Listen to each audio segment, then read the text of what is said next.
Have you ever thought why a happy marriage is important? Well, you might say everyone wants to be happy, so it's a no-brainer. However, there is more to that. Too often, a good marriage is taken for granted rather than given the nurturing and respect it deserves and desperately needs. Some people may think that getting divorced or languishing in an unhappy marriage is not a big deal.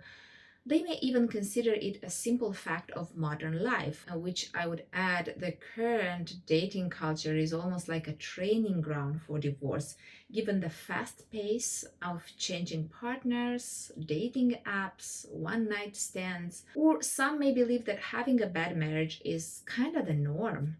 I know such people. They say, well, it's just the way it is for everyone. That's life. But there is now plenty of evidence documenting just how harmful both divorce and an unhappy relationship can be for everyone involved.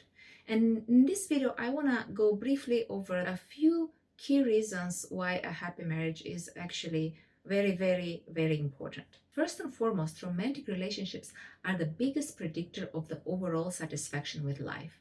Not the career, not the achievements, although important, but at the end of the life or even later in life, the things that matter most, the things that people pay attention to most and value most are usually the closest relationships. You're asked questions about how your kids are and how your partner is. And when you pay attention to who is next to a person that is in their latest stage of life, it tells you everything about which relationships matter most. Further, studies show that the quality of your marriage relationship will affect your health and longevity. Louis Verbrugge and James House, two researchers at the University of Michigan, have demonstrated that an unhappy marriage can increase your chances of getting sick by about 35%, and it can shorten your life by an average of 4 to 8 years. The flip side of it, that people who are happily married live longer, healthier lives than either divorced people or those in unhappy marriages. Another reason is when you have kids, their lives will greatly be impacted by it. Longitudinal studies show that where there was great marital hostility, children had chronically elevated levels of stress hormones by comparison.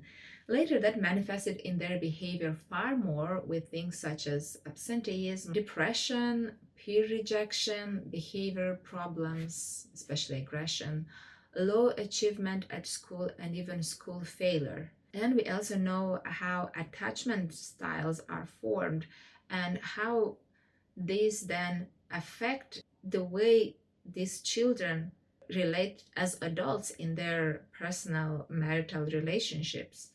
So overall, it kind of sets their trajectory and sets them up for a great deal of struggle farther down the road. One important message of these findings is that it is not wise to stay in a bad marriage for the sake of the children. It's clearly harmful to raise kids in a home that is consumed by hostility. A peaceful divorce is preferable to endless marital warfare, if such can be achieved. So if you want to know more or find yourself in a bad relationship, there is hope.